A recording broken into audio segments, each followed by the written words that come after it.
Covid కలకలం మన దేశంలో రోజు రోజుకు పెరుగుతోంది.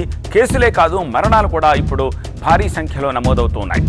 మరోసారి 2019 నాటి పరిస్థితులు రాబోతున్నాయా అన్న ఆందోళన కలుగుతోంది, భయపెడుతోంది ఈ వార్త. కరోనాకు పుట్టుక తప్ప చావు లేదన్నట్టుగా దాని వేరియంట్లు విశ్వరూపం జనంపై విరుచుకుపడుతోంది. ప్రస్తుతం ఇండియాలో 4 వేరియంట్లు యాక్టివ్గా విస్తరిస్తున్నాయి.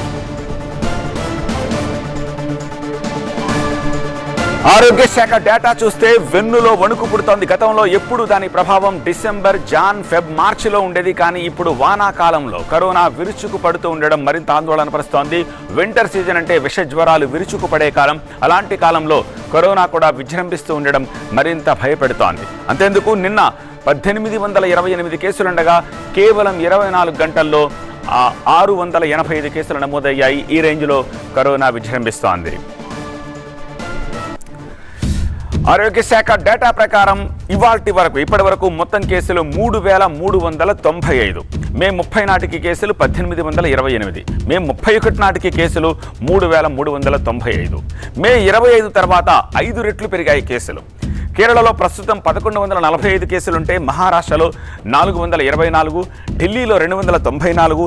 జనసాంద్రత ఎక్కువగా ఉన్న ప్రాంతాల్లో ఈ కరోనా వ్యాప్తి వేగంగా ఉందని ఈ డేటా బట్టి తెలుస్తోంది. కేవలం కేసులే కాదు కరోనా మరణాలు కూడా నమోదవుతున్నాయి. ఆ డేటా ప్రకారం మరణాలు ఎలా ఉన్నాయో కూడా చూద్దాం. దేశవ్యాప్తంగా ఈ సీజన్లో ఇప్పటి వరకు 26 మంది మృతి చెందారు.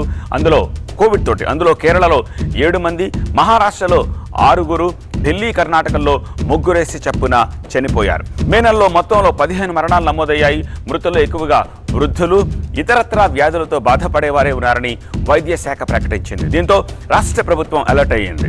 వెంటిలేటర్లు, ఆక్సిజన్ సదుపాయాలు సిద్ధంగా ఉంచుకుంటున్నాయి ఆయా రాష్ట్రాలు. అయినప్పటికీ కేసుల పెరుగుదల మరణాల సంఖ్యను పెంచే ప్రమాదం ఉందని నిపుణులు హెచ్చరిస్తూనే ఉన్నారు.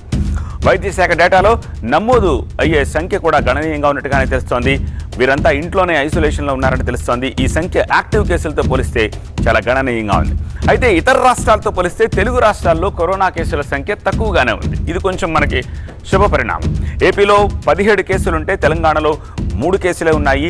సో ఎలాంటి మరణాలు ఇప్పటివరకైతే నమోదు కాలేదు. అయితే ఏపీలో ఏలూరులోని కలెక్టరేట్లో పనిచేస్తున్న 5 కరోనా పాజిటివ్ రావడం స్థానికంగా కలకలం రేపుతోంది. ప్రస్తుతం 5 హోమ్ ఐసోలేషన్లో ఉన్నట్టుగా తెలిపారు. ఎవరికి ఎటువంటి ప్రమాదం లేదని చెప్పి తెలుస్తోంది. 4 రోజుల క్రితం శాంతినగర్లో 2 వృద్ధులకు కరోనా పాజిటివ్ వచ్చింది. 2కి గుంటూరు జీజీహెచ్లో చికిత్స అందిస్తున్నారు. ప్రస్తుతం ఏలూరు కలెక్టరేట్లో హై అలర్ట్ కొనసాగుతోంది. మాస్కులు పెట్టుకోనిదే ఆఫీసులకు ఎలా లేదని చెప్పేసి అధికారులు అనౌన్స్ చేశారు. అలాగే కరోనా జాగ్రత్తలు తప్పనిసరిగా పాటించేలాగా సిబ్బందిని కూడా అలర్ట్ చేస్తున్నారు అక్కడ. ఇక కేంద్ర రాష్ట్ర ప్రభుత్వాలు